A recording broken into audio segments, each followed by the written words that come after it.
Hey guys, and welcome back to JJ Sports Talk. And today I'm just gonna talk to you about some more topics. And I'm sorry that I wasn't able to get you college basketball last week. I was just a little busy and didn't really have enough time to get that to you. There wasn't a lot of big upsets, so you don't have to worry about missing anything much. So that's all I really wanted to just briefly go over about that. And yeah, there's nothing much I really have to talk about. So let's just get into the video. So the trivia question is, what NCAA college basketball men's team has the most NCAA championships? I'll give you that at the end of the video and give you the video to think about that. So let's get into the first topic, which is basically, I'm just going to update you on what happened with college basketball. Today's Sunday. I'm going to tell you what happened on Saturday. So, the scores were Cincinnati, the 8th ranked team against UConn, won 65 to 57, excuse me. Good win for Cincinnati. I was really impressed with how Jacob Evans played and Cumberland. Cincinnati's a very good team this year, and in the past they've been good, but this year I think they really have a chance to break that seal in the NCAA tournament and really go far. And I was impressed they had to go into a hostile UConn environment and win a really tough game, and they did. Next, number 4, Duke versus St. John's, and Duke is upset at home. Wow, Duke gets beat at home by St. John's. That's crazy. And I was not expecting it, honestly. I thought that Duke was going to win, but they didn't. And St. John's was just a better team in that game. Samori Pons was really impressive. And Grayson Allen just needs more touches. They're not getting him the ball. And I've heard everyone say it, and I agree. I mean, he just doesn't get enough touches that he needs. And St. John's, who was 0-11 in Big East play, got a win versus Duke. That was 4 in the nation. That's crazy. Oklahoma State versus number 7 Kansas City, and Kansas loses 79-84 to Oklahoma State at Allen Fieldhouse. The third time this year that they've lost at Allen Fieldhouse. I'm shocked. Like I said, I don't think Kansas is going to win another Big 12 championship. So I just think that they're not as impressive this year. I think that this Oklahoma State team's scrappy, and they went at Kansas and just really outplayed the Jayhawks. And yeah, they deserved it. They deserved to lose that game. So Oklahoma State won. And then number 20 Clemson beat Wake Forest 67-75. Clemson, very good team this year. They've always been that scrappy team, especially last year. But this year they finally broke that seal and are becoming a very good team. So I was impressed with how they played. Number 10 Texas Tech beat TCU 85-71 at TCU. Big win for the Red Raiders. They're a very, very good team this year. The Red Raiders win on defense. Well, and some offense, but they played very good defense against TCU. And TCU, I mean, yeah, they've had their losses this year, but they've been a very consistent team, and I was really impressed with how the Red Raiders played. So, yeah, a good win for the Red Raiders. So then number 21, Kentucky loses to Missouri, 69-70. A young Kentucky team went into a tough environment at Missouri and lost. And just another reason to say in college basketball this year, no one's safe. So, good win for Missouri. Then number 24, Michigan and Minnesota, 76-73. I can't talk today. I'm sorry. If you didn't see at the finish, it was 73-73, and Muhammad Ali Abdur-Rahman drove to the rim and got fouled for the win with only a few seconds left, but Minnesota didn't make the basket. So really good win for Michigan, and yeah, nothing else I can say. Just a really good win for Michigan. Alabama beats number 23 Florida 68-50. Big win for Alabama, coming off the Oklahoma win, and another big win versus Florida. 2 ranked wins for Alabama. Colin Sexton's, and he's really leading a great team. And that's just going to show us NBA scouts that he's really got talent and that he can win big games. So, really impressed there. And then Kansas State and number 15 West Virginia, 89-51. West Virginia gets the win. No shocker there. Not much I really have to talk about. Except I'm really impressed with how Sagaba Kanante is really playing, and Javon Carter, Daxter Miles.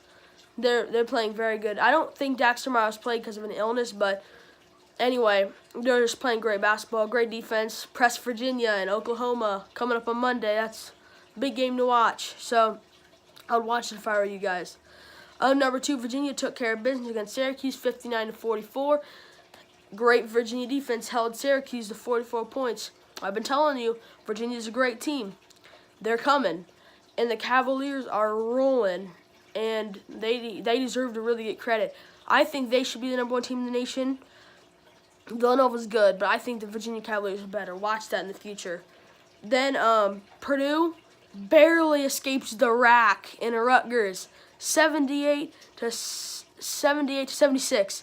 Rutgers almost pulls the upset on Purdue. Purdue blew them out in the regular season, but Rutgers almost did it. Corey Sanders was leading the charge. Deshaun Freeman had a good game. I just feel like Purdue didn't get Isaac Haas and Matt Harms enough touches. But Purdue was able to pull it out behind the 2 Edwardses. No relation there between Carson and Vince. But they did get the win. That's all that really matters in the end. Ole Miss lost 61-94 against Tennessee. And the Tennessee Volunteers, a ranked team this year. Don't quote me on this, but I'm pretty sure they're around 15, 16, that area, 14, something like that. They're around that area, but in the rankings, but they're a great team. Like I said, another team I've been telling you guys, they're a really great team, and Rick Barnes, Tennessee's coach, is doing a great job with that program. And, yeah, they're going to be good in the future. And right now, they have some good potential to finish this year very well and to do good going into next year. So then Georgetown and number 6 Xavier, 96-91 in OT. Well, what happened is Trayvon Blue hit an and 1-3 to tie the game and send it to overtime, and then Xavier won in overtime. Another great win for this Xavier team, and they looked like the better team at the end of the game. Props to Patrick Ewing's Hoyas. They played a very good game. Number 12 Oklahoma goes into Austin and loses 79-74. Just good win for Texas, and yeah, Trae Young just looked like a bad player at the end of the game. He went back to the Oklahoma State Trae Young, the guy that just was putting up shots and couldn't make any of them, and Texas took advantage. Pittsburgh and number 19 North Carolina. North Carolina wins 96-65. No shocker there. Pittsburgh's really struggling this year. North Carolina has been off and on, but they took care of business against Pittsburgh. Number 5, Michigan State beats Indiana 63-60 at IU. Another tough loss for the Hoosiers. Been not a good year for the Hoosiers, but they almost got a big win at home. Just couldn't pull it out. Michigan State, Jaren Jackson Jr. and Bridges, there was too much. Vanderbilt loses 81-93 to number 11 Auburn, who's a great team this year. Auburn, I actually got a chance to watch the end of that game, and Auburn just really looks like a good team. I think they can really go deep into the playoffs, and their run won't end early. They're a smaller team, but they're a complete team, which that's what you really need to be successful in the NCAA tournament. Then this is the later night game. So St. Mary's, California, the 13th ranked team, pretty sure. Like, again, don't quote me on that, but I'm pretty sure they're 13th. Beat the San Diego Toreros 65-62. Tough win for St. Mary's, but they did get the win at San Diego, and a good win for St. Mary's. And then BYU and Gonzaga, who's ranked number 19th, beat them 68. Gonzaga won 68-60, and a good win for the Zags.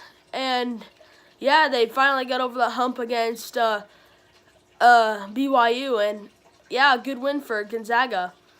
And yeah, I thought that Jonathan Williams played a good game, and that just really got him over the hump. And then number 9, Arizona versus Washington, 78-75. Washington beats number 9 Arizona. Good win for the Huskies, and they haven't been very good, but maybe that'll get them on the right track. So, and then today is Seton. So then my Buckeyes today won against Illinois, so I got the chance to watch that, and that was a pretty good game. So then my next topic I'm going to talk about is the Hall of Famers, which this year are Ray Lewis, Randy Moss, Terrell Owens, Brian Urlacher, Brian Dawkins, Jerry Kramer, Robert Brazil. Don't trust me on that. It's probably wrong. And then Bobby Beathard, who is the Redskins executive, are the new Hall of Famers for the NFL this year. So then, now let me grab my papers over here. I'm going to tell you what the awards were if you didn't get to catch them last night. So, first, for the Pepsi Rookie of the Year, it was Alvin Kamara from the Saints won the Rookie of the Year. For the FedEx Air and Ground Players of the Year were Carson Wentz, QB from the Eagles, and Todd Gurley, running back from the Rams. Oh, and if I didn't tell you that Alvin Kamara was a running back from the Saints. For the AP Defensive Player of the Year, it was Aaron Donald, a defensive tackle from the Rams. For the Salute to Service award by the USAA, it was Andre Roberts, wide receiver from the Falcons. AP Offensive Rookie of the Year was Alvin Kamara, from the running back from the Saints. AP Offensive Player of the Year was Todd Gurley, second, running back, Rams. The Game Changer Award presented by Secret was Sam Gordon. Now let me explain that one to you. Sam Gordon is a girl that played football and really inspired a lot of young people. So that's basically what that was. The Game Changer Award by Secret. Oh, sorry, I just told you that. My apologies. The AP Defensive Rookie of the Year was Marshawn Lattimore from the Saints. Offensive Line of the Year was the Philadelphia Eagles. The Art Rooney Sportsmanship Award to Luke Kuechly, linebacker from the Panthers. AP Comeback Player of the Year was Keenan Allen. AP Assistant of the Year, AP Assistant Coach of the Year goes to the Offensive Coordinator, Pat Shurmur from the Vikings. The Castrol Edge Clutch Performer of the Year, Drew Brees, QB from the Saints. Bridgestone Elite Performance of the Year, the Minnesota Elite Performance Play of the Year, was the Minnesota Miracle, Case Keenum to Stephon Diggs. The Don Shula High School Coach of the Year was Rob Garrett, Crenshaw High School. The Greatness on the Road Award goes to Deshaun Watson, from the QB from the Texans. The AP Coach of the Year goes to Sean McVay from the Rams. And then the Walter Payton Man of the Year, one of the most special awards, goes to J.J. Watt of the Texans for his hurricane funds to Houston. That was a really special thing for him to do. And, yeah, that was pretty special. And then the AP MVP award goes to Tom Brady. He won the MVP again. Yeah, he did win the MVP. Tom Brady. Gotta love it. So that's basically it. I know I briefly went over the Hall of Famers and stuff and awards. I just wanted to tell you who was going to the Hall of Fame and who won awards last night. I think that everyone that's going to the Hall of Fame, which was the second topic, and that every award that was my third topic that I talked about right now, I think every award was deserving. And I think that everyone really deserved that award that they were given. So now, let me give you the trivia question since it's the end of the video. And yeah, I'll give that to you now.